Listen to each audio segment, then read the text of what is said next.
오늘 말씀 예수님께서 이제 고향으로 가셨습니다. 그리고 예수님의 제자들도 이제 따라갔습니다.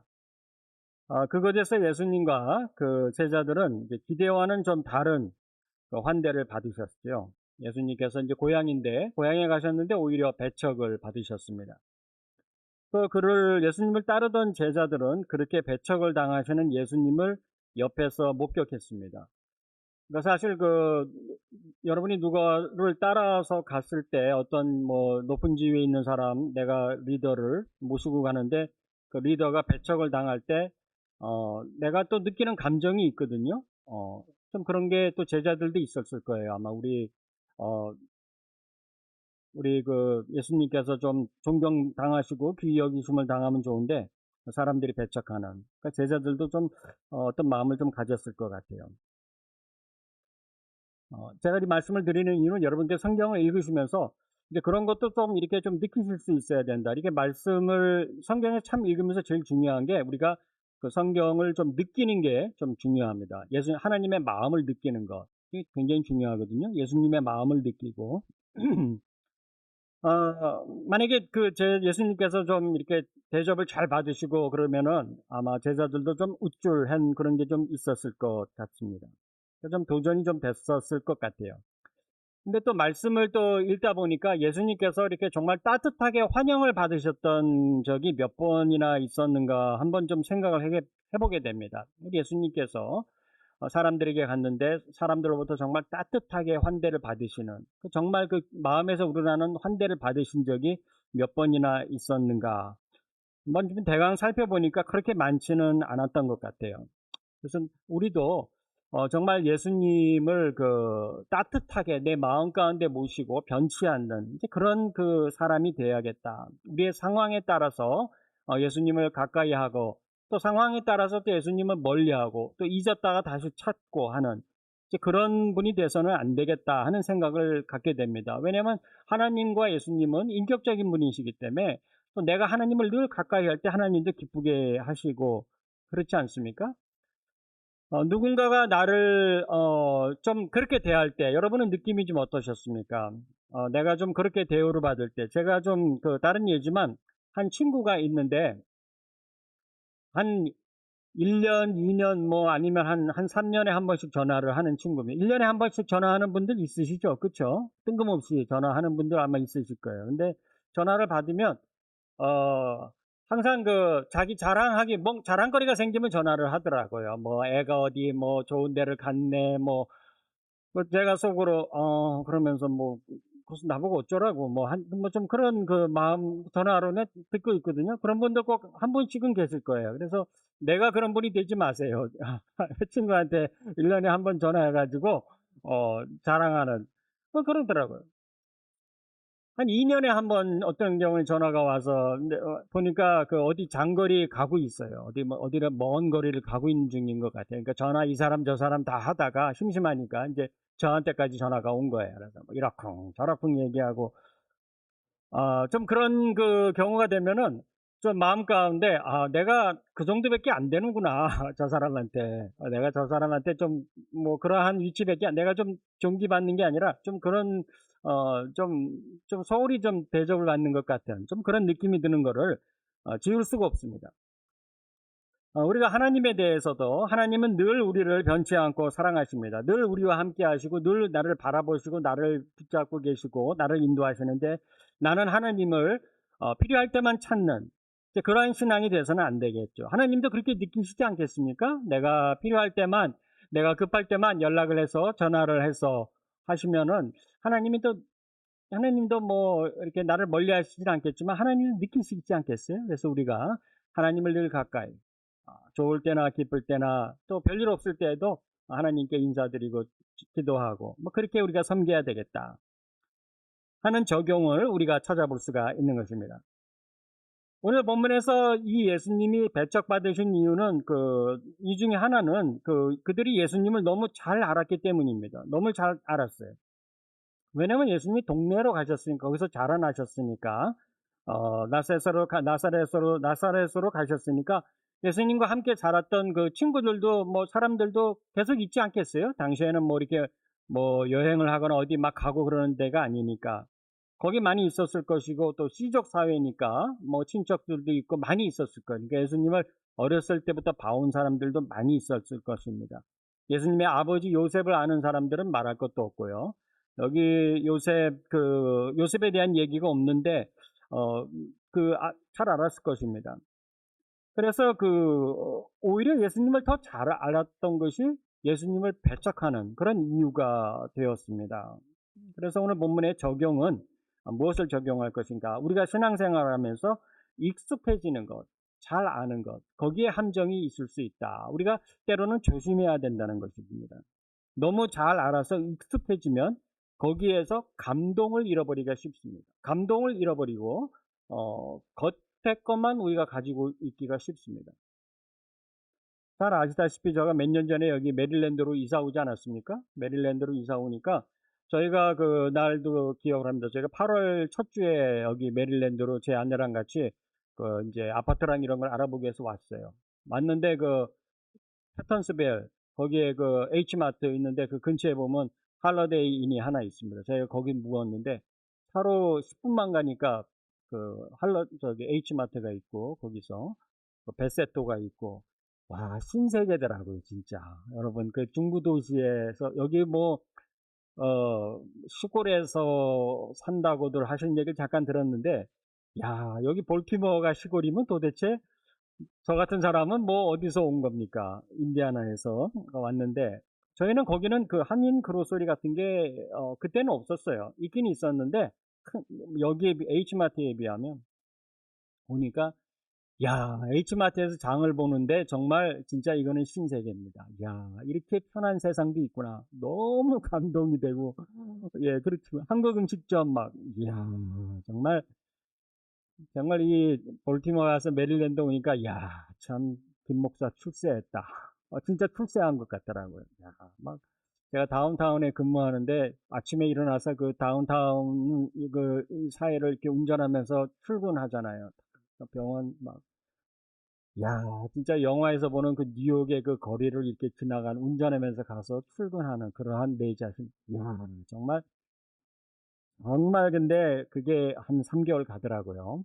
3개월 지나고 나니까, 그다음부터는 이제 별로 감동이 이렇게 좀 줄어들더라고요. H마트 요즘은 자주 가지도 않습니다. 베세토? 가지도 않아요. 잘 가지도 않고 감동이 줄더라고요. 그러니까 익숙해지더라고요. 익숙해져. 우리가 신앙생활 하는 데 있어서 익숙해지는 것 중요한데, 좋은데, 우리가 감동을 놓치거나 감동을 잃어버리면 안 됩니다. 참 그것이 중요합니다. 그걸 한번 되돌아보자. 이게 오늘 말씀의 주제입니다. 주제예요. 우리가 어떤 일들은 너무 익숙해지면 오히려 사고가 나기 쉽습니다. 사람들이 어떤 일이든 간에 익숙해지면 방심하고, 그러면 오히려 그래서 자동차도 운전할 때 처음에 시작할 때는 사고가 안 나는데 조금 익숙해지면 이제 사고가 나기 시작합니다. 강이나 바다에서 사고를 당하는 게, 수영을 잘하는 분들 또 사고 나는 경우에 구명조끼 안 입고 물놀이하고 자신하다가 또 사고가 나기도 합니다. 우리가 이 신앙생활하면서 이 신앙생활이라는 것에 너무 익숙해져 있지는 않은가? 내가 한번 내 자신을 뒤돌아보자. 말씀의 주제인 것입니다. 2절에서 예수님이 회당에서 가르치니까 많은 사람들이 듣고 놀라 이렇게 말했다고 합니다. 이 사람이 어디서 이런 것을 얻었느냐? 이 사람이 받은 지혜와 그 손으로 이루어지는 이런 권능이 어찌 됨이냐? 그러니까 예수님의 말씀에 놀라고 예수님의 기적 행하심을 보면서 사람들이 놀랍니다. 이게 어디서 왔는가? 이런 권능이 어찌 됨이냐? 감동을 하는데 그 다음 절에서 이 감동은 사라져버리죠. 3절에서 이렇게 말합니다. 이 사람이 마리아의 아들 목수가 아니냐? 야고보와 요셉과 유다와 시몬의 형제가 아니냐? 그 누이들이 우리와 함께 여기 있지 아니하냐고 예수를 배척한지라. 그러니까 우리가 이 사람이 출신에 대해서 다 아는데 이 사람 그 사람 아니냐? 예수님의 그 말씀의 그 경이로움과 지혜와 놀라운 일을 목도했지만 그것도 잠시 사라져버린 것이죠.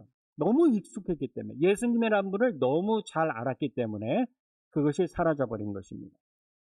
마치 예수님의 그 씨 뿌리는 비유로 하면 길가에 떨어진 씨와 같습니다. 마가복음 4장 4절에서 더러는 길가에 떨어짐에 새들이 와서 먹어버렸고, 예수님께서 4장 15절에서 설명하시기를 말씀이 길가에 뿌려졌다는 것은 이들을 가리킴이니 곧 말씀을 들었을 때 사탄이 즉시 와서 그들에게 뿌려진 말씀을 빼앗는 것이요 라고 했습니다.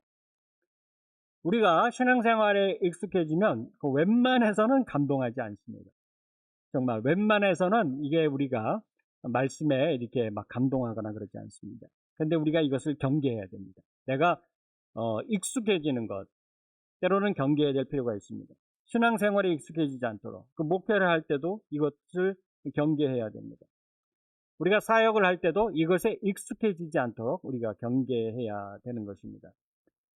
우리가 늘 예수님 처음 믿을 때 가졌던 그 감격과 감동을 다시 회복하기 위해서 우리가 노력해야 됩니다.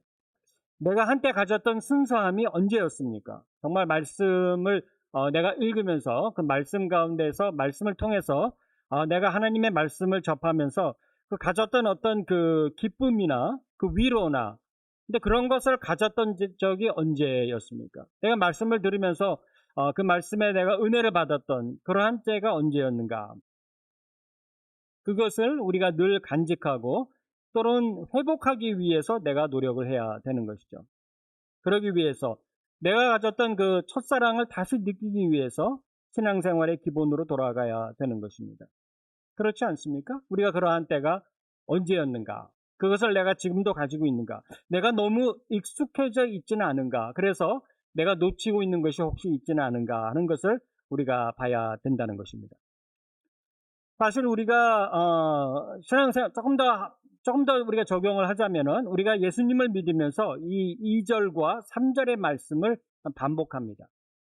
2절에서처럼 때로는 우리가 예수님의 그 말씀과 사역에 대한 그 놀라움을 경험합니다. 마치 우리가 신앙생활을 하면서 하나님을 경험할 때가 있습니다. 하나님의 말씀을 읽거나 깨달을 때 또 그 말씀이 무언가 우리에게 감동을 줄 때가 있습니다. 그리고 내가 그 기도했던 제목들, 특히 하나님이 응답해 주셨을 때, 야, 정말 하나님이 살아계시는구나. 하나님이 나와 함께 하시고 내 기도를 듣고 응답해 주시는구나. 막 힘이 나고 막 그럴 때가 있습니다. 막 감사하고 막 콧노래를 부르고 그럴 때가 있는데, 그러다가 또 그러한 그 말씀에 대한 감동과 하나님에 대한 기적과 그 감사가 또 어느 순간에는 또 조금씩 사라지기 시작하고, 이제는 대신 그 눈에 보이는 그 현실이라고 하는 것이 점점 나를 더 크게, 내 눈에 크게 다가올 때가 있습니다. 그래서 그 감동과 감격이 또 식는 것이죠. 이것을 우리가 반복하는 것이 또 신앙생활의 어떤 그 우리의 현실이기도 합니다. 그래서 2절에서 이 사람이 받은 지혜와 그 손으로 이루어진 이런 권능이 어찌 됨이냐 하고 놀랐다가 3절에서 금방 이 사람이 마리아의 아들 목수가 아니냐, 야고보와 요셉과 유다와 시몬의 형제가 아니냐, 그 누이들이 우리와 함께 여기 있지 않냐 하느냐 하는 것과 같습니다. 또 이러한 2절과 3절의 말씀이 계속 반복되다가 이것이 또 나의 어떤 신앙생활의 패턴으로 또 자리를 잡기도 합니다. 이것이 계속 반복되는 것 자체가 패턴이 되는 것이죠. 나는 어찌됐건 이러한 패턴에 익숙해 있지 않은가, 이 시간 또 한번 점검해 볼 수 있기를 바랍니다. 중요한 것은 내가 가졌던 그 첫사랑, 그것을 하나님에 대한 그 첫 마음을 내가 이 시간 가지고 있는가, 계속해서 내가 누리고 있는가, 그것을 회복하자고 하는 것이 포인트인 것이죠. 우리가 또 이렇게 신앙생활 하는 곳이 교회입니다. 이 교회이다 보니까 또 우리가 교회에 대해서 굉장히 또 익숙합니다. 교회에 대해서 익숙합니다. 익숙해지다 보면은 우리가 또 교회에 대해서도 익숙해질 수 있는데, 우리는 사실 그 교회라고 하는 것은 정말 거룩한 곳이고 예수님이 피로 값주고 사셨고, 또한 그 교회는 우리가 그 예수님의 그 몸이라고 하는 사실을 잘 알고 있는데, 너무나도 잘 알고 있기 때문에 한편으로는 또 우리가 간과하게 되는 것이죠. 교회에 대해 너무 잘 알고 있죠. 교회가 어떻게 운영이 되고 또 어떻게 회의가 어떻게 진행이 되고, 또 교회에 뭐 무슨 문제가 생길 때 통상 뭐 어떤 문제들이 생기고, 우리가 너무 잘 알고 있습니다. 교회를 많이 경험을 해봤기 때문인 것이죠. 그러다 보니까 너무 익숙해져 있다 보니까 우리가 이 교회가 무엇인가에 대한 기본적인 것을 우리가 잊어버릴 때도 있습니다. 교회는 거룩한 곳이고 예수님이 피로 값주고 사신 곳이 바로 교회입니다.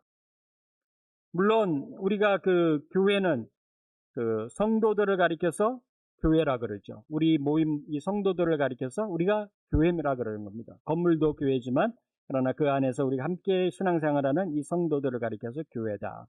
근데 그 교회를 그리스도의 몸이라고 성경에서는 말하고 있지 않습니까? 그러니까 그리스도의 몸이 바로 교회. 성도 여러분들과 제가 우리가 바로 그리스도의 몸인 것이죠. 사도행전 8장 3절에서 사울이 교회를 진멸할 새 각 집에 들어가 남녀를 끌어다가 옥에 넘기니라. 그러니까 교인들을 핍박하고 그들을 갖다 옥에 넘겼는데, 사도행전 9장 4절에서 예수님께서 사울에게 이렇게 말씀하십니다. 사울아 사울아 네가 어찌하여 나를 핍박하느냐, 나를 박해하느냐. 사울은 교인들을 갖다가 옥에 가두었는데 핍박하고, 예수님께서 네가 어찌하여 나를 핍박하느냐.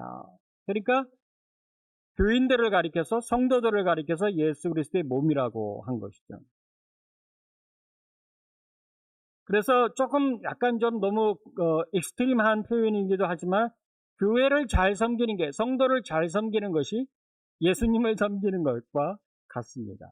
사실 그렇습니다. 예수님을 잘 섬긴다고 하는 것은 교인들을 잘 섬기는 것, 성도들을 잘 섬기는 것입니다.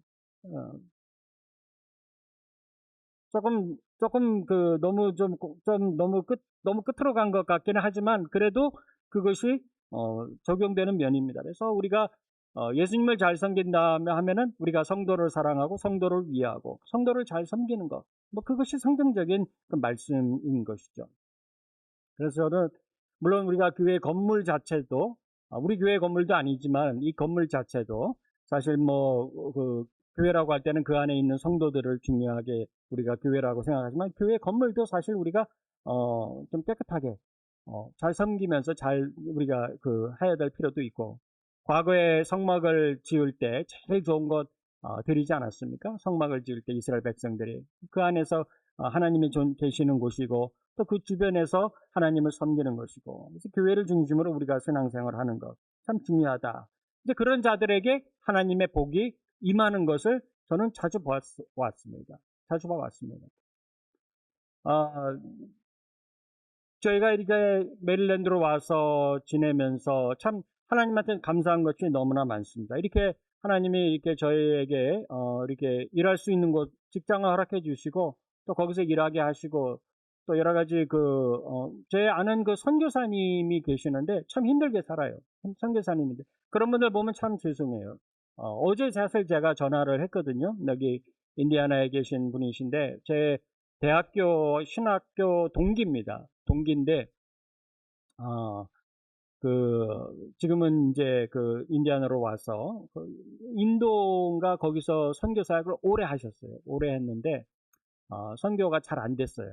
고생은 고생대로 하고 막 고생을 너무 많이 했습니다. 그래서 이제 미국으로 와서 이제 거기 신학교에서 뭐 공부하고 거기서 이제 애들이 직장 다니고, 근데 또 영주권이 안 나오고 뭐 이래가지고 또 너무 애들도 고생하고 너무 힘들고 막 그래 그냥 어려움 가운데 지내고 있었습니다. 이제 그래가 그분들하고 통화를 하면서 느끼는 게 하나님 참 감사합니다. 이렇게 저에게 이렇게 있을 수 있는 공간도 주시고 일할 수 있는 것도 주시고 하셔서 참 하나님께 감사하다. 참 그러한 생각을 많이 해보게 됩니다.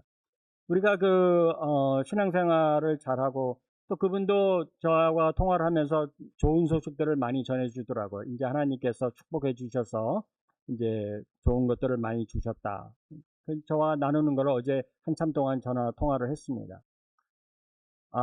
참 어려운 가운데였지만 그래도 교회를 잘 섬기고 조그만 교회에서 목회를 하고 있거든요. 교회를 잘 섬기고 하니까 하나님께서 좋은 결과를 참 주시더라 하는 것을 참 경험을 하게 됩니다. 우리가 그 교회를 귀히 여기고 참 하나님을, 예수님을 잘 섬길 때 하나님께서 복을 주시는 것을 우리는 경험을 하게 되는 것이죠. 하게 됩니다. 우리가 익숙하다고 해서 본질을 놓쳐서는 안 된다. 겉만 봐서는 안 된다. 우리가 속도 봐야 되고 겉도 봐야 되고. 우리 다시 본문으로 돌아와서 2절에서 이 사람이 받은 지혜와 그 손으로 이루어지는 이런 권능이 어찌 됨이냐라고 했다가 3절에서 다시 금방 이 사람이 마리아의 아들 목수가 아니냐, 야고보와 요셉과 그모는 형제들을, 누이를 우리가 다 아는데 여기 있는데 이 사람이 누구냐, 다시 그렇게 하는데, 사실 이 3절에 말하는 그들의 말이 틀린 말은 아닙니다. 그렇지 않습니까? 그 형제들이 이 사람 유다, 야고보, 요셉, 유다, 시몬이 있고 누이들이 우리와 함께 있고 틀린 말은 아니죠. 예수님과 그들이 자라면서 틀린 말은, 예수님의 그 겉모습에 대한 얘기가 틀린 말은 아닙니다. 그러나 왜 그 겉모습의 그러한 모습들이 그들의 신앙을, 성장을 방해하는, 막는 요소가 되었는가? 그렇지 않습니까? 내가 경험하는 교회의 모습, 신앙의 모습, 내가 알고 있는 것, 내가 보는 것, 틀린 것 아닙니다. 또 우리가 부족하기도 하고 모자라기도 하고, 맞습니다. 사실입니다. 그러나 중요한 것은 우리가 겉만 보는 것이 아니라 그 이면에 있는 것도 함께 볼 수 있어야 된다는 것이죠. 함께 볼 수 있어야 된다. 내가 보는 예수님, 내가 어떤 예수님을 보는가에 따라서 나의 신앙의 경이함과 깊이가 달라질 수가 있는데, 우리는 이 두 예수님의 모습을 함께 볼 수 있어야 된다. 예수님이 이 땅에 육신을 입고서 이 땅에 육신의 몸으로 오신 것 사실입니다. 그래서 마리아의 아들이셨고 목수셨고 형제들이 있었고 누이가 있었습니다. 그 누이들 가운데는 결혼한 사람도 있었겠죠. 그러면은 그 사람들도 있었을 것이고, 그러나 그것만이 아니라 우리처럼 이 땅에 오셔서 고통을 당하셨지만, 그러나 예수님은 하나님의 아들이시며 또한 메시아로 오셨다는 것, 그래서 그 고난과 고통에만 매여 있지 않으셨다는 것입니다. 그거를 또한 우리가 볼 수 있고 우리가 그것을 우리 신앙에 적용할 수 있어야 된다는 것입니다. 적용은 이와 같습니다. 우리가 이 땅에서 육신을 입고 사는 동안에 우리는 육신이 주는 어려움을 피할 수는 없습니다. 그리스도인이지만 우리가 육신이 주는 그 한계를 피할 수는 없습니다. 그래서 내가 육신의 어려움을 당할 때, 살면서 어려움을 당할 때, 그것을 때로는 피할 수 없을 때 그것을 이상하게 생각할 필요는 없습니다. 우리는 육신을 입고 있기 때문에 예수님처럼 우리도 육신에 속해 있기 때문에 육신이 주는 것을 피할 수 없습니다. 그러나 우리가 육신을 입고 살지만 우리는 거기에만 머물러 있는 것은 아닙니다. 우리는 십자가에 달려 죽으시고 부활하신 예수님을 믿음으로, 메시아이셨던 하나님의 아들이셨던 그 예수님을 우리가 또한 믿음으로 우리의 육신이 변화될 날이 올 것을 우리가 분명히 믿는 것입니다. 우리가 그것을 믿고 소망하며 살아가는 것이죠. 우리가 이처럼 2절과 3절의 그 내용이 함께 조화를 잘 이룬 신앙생활을 할 때 우리는 균형 잡힌 신앙생활을 할 수가 있는 것입니다. 우리가 육신의 몸을 입고 있기 때문에 때로는 우리가 육신이 주는 그 한계에서 벗어나지 못하는 경우도 있습니다. 여러 가지 어려움을 당하기도 하고, 병에 걸리기도 하고.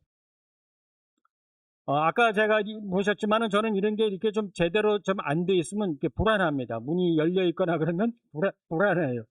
그래서 저 뒤에 문도 좀 닫아줬으면 좋겠는데 그냥 내버려 두세요. 그냥 두시고. 때로는 제가 내가 이거 정신이 점점 이상해져 가는구나, 그렇게 할 때도 있어요. 근데 그 육신에 속해 있기 때문에 그것이 믿음이 부족하거나 약하거나 그래서 그런 건 아닙니다. 육신의 한계 속에 있기 때문이거든요.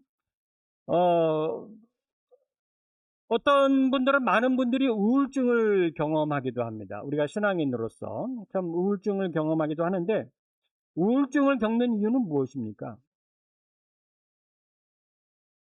믿음이 부족하고 기도가 부족해서 그런가요? 그렇지 않습니다. 그냥 우울하기 때문이에요.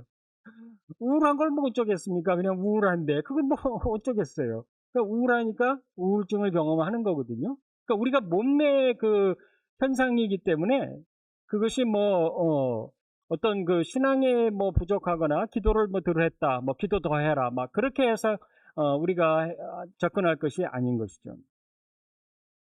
우리가 육체를 입고 있기에 피할 수 없는 그 병들 중에 하나입니다. 우리가 감기가 심하게 걸리기도 합니다. 심한 병에 걸리기도 합니다. 심장이 약해지기도 하고 간이나 콩팥의 기능이 떨어지기도 합니다. 우리가 육체를 입고 있기 때문에 생기는 것들입니다. 예수님을 믿어도 교통사고를 당할 수 있고 아무리 조심해도 누가 뒤에서 와서 들이박는 것 어쩔 수가 없습니다. 우리는 그러한 한계 속에 살고 있습니다.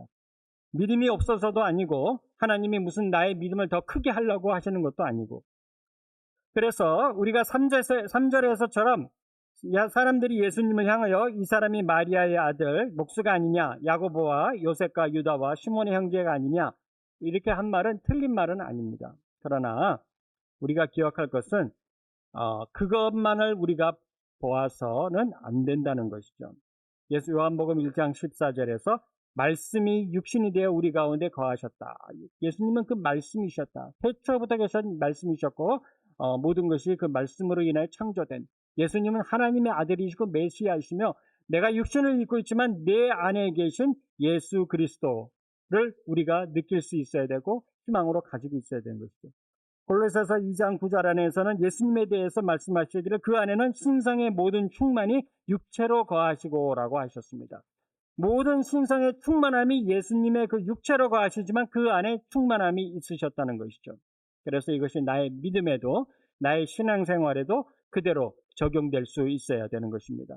내가 겉모습만 보는 것에 익숙해질 수가 있습니다.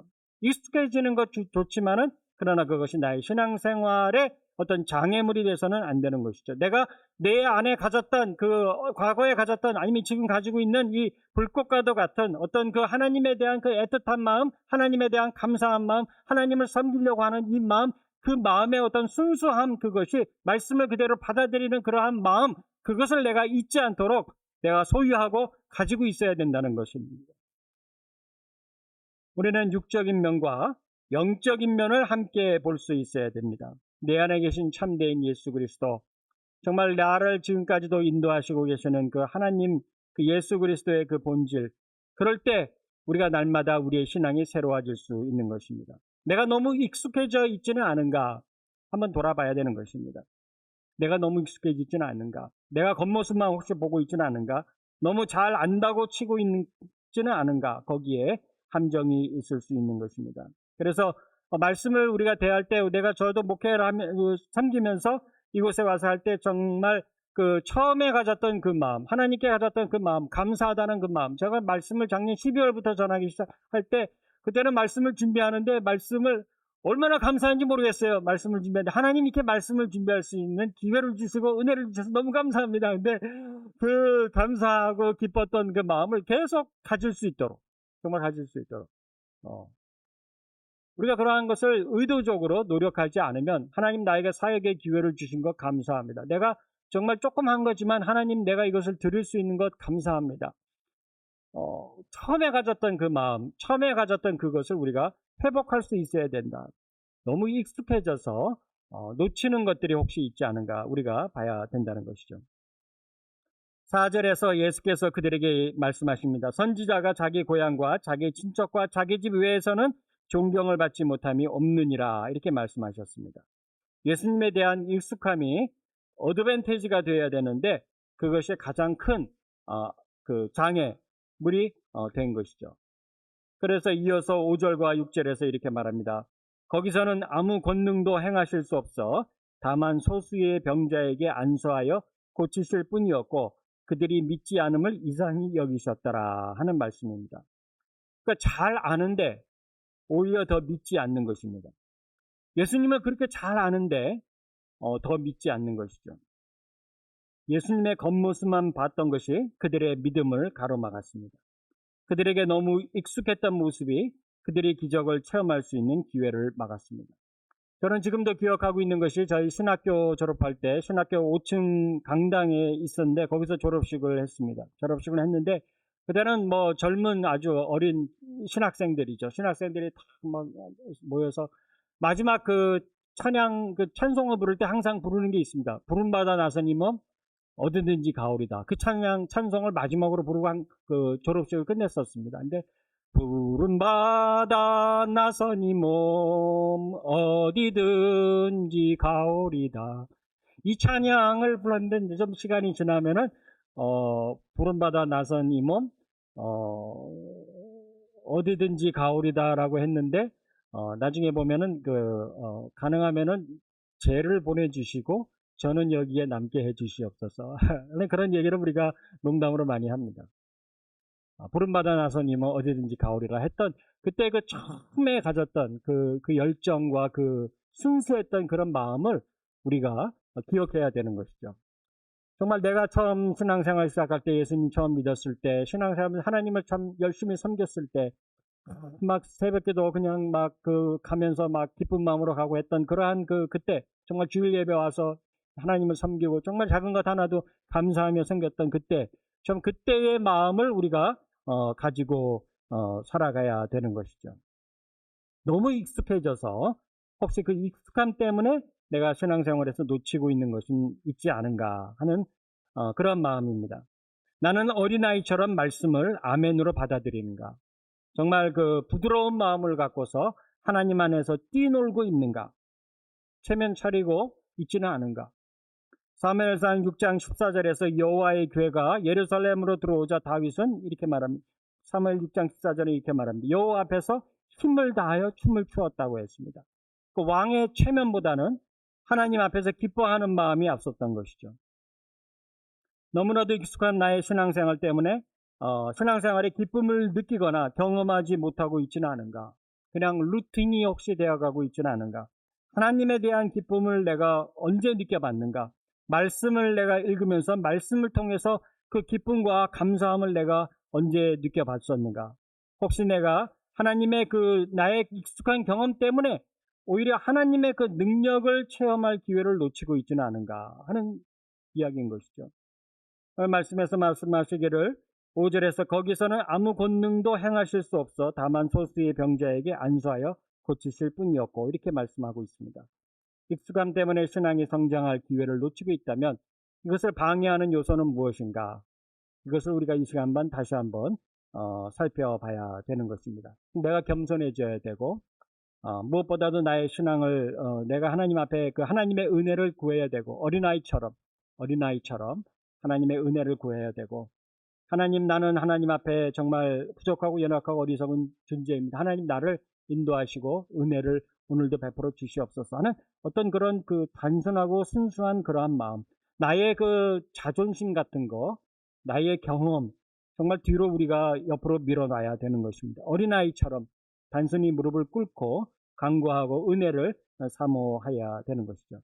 말씀을 마칩니다. 이사야 66장 2절에서 무릇 마음이 가난하고 심령에 통회하며 내 말을 듣고 떠는 자 그 사람은 내가 돌보려니와 라고 하나님은 말씀을 하셨습니다. 우리가 이러한 자가 되기를, 이러한 모습으로 하나님의 따에 우리가 나아갈 수 있기를 또 주님의 이름으로 부탁을 드립니다.